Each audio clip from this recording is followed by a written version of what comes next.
Hello, I'm Gareth Walker and I'm here for the West Yorkshire Football Show with some instant match reaction to Bradford City's 2-2 draw away at Barrow in League 2.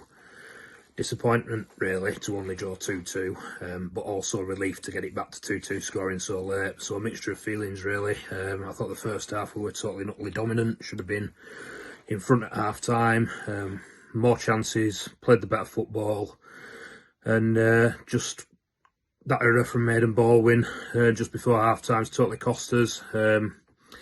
It's a great goal from Richards to put us 1-0 up. Bobby Poynton's had a chance. Callum Kavanagh's had a chance. And we should have been really, like I say, in front at half-time. And then Aidan Baldwin, it's just a criminal error. Why is he diving in there? Why is he making that challenge? The ball's going out of play. The play's going nowhere. It's on the break because Barrow haven't been in the game at all. We've been totally and utterly the better side.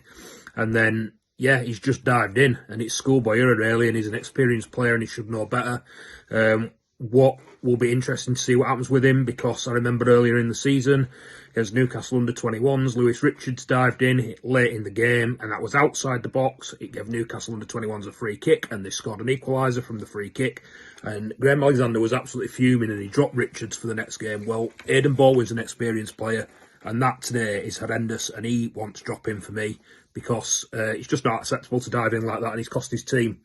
Anyway, second half, we come out, and I thought Barrow were a lot better in the second half. It was much more of an even game. I mean, don't get me wrong, I thought Barrow were a very limited, poor side. But again, game of two halves, like it was on Saturday, really, on Sunday, really, when we were the better side in the second half, having been poor in the first half. I thought today Barrow much improved in the second half, and it was much more of an even game. But I would have thought that we should have been, we were the team that were probably going to go on and win it, and then they score against the runner play again.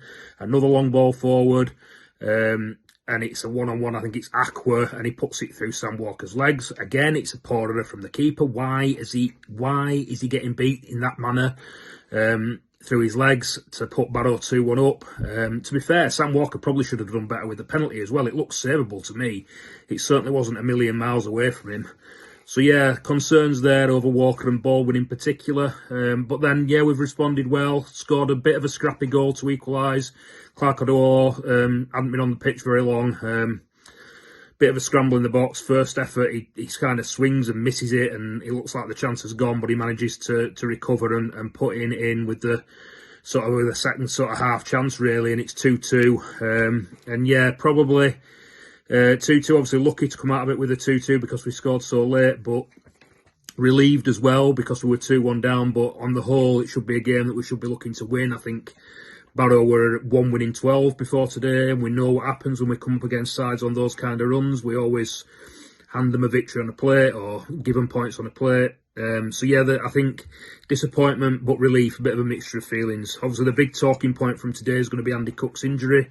Absolutely devastating to see him go off so early in the game. Looked like a knee injury.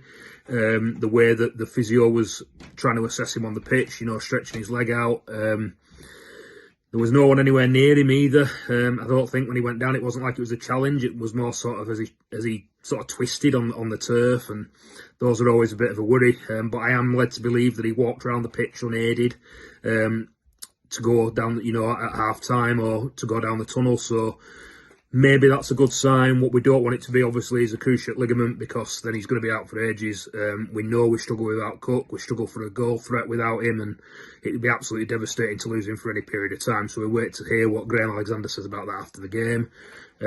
On the flip side of it, maybe it's good that we scored 2 goals with him off the pitch, because that's something we normally struggle to do when he's not there.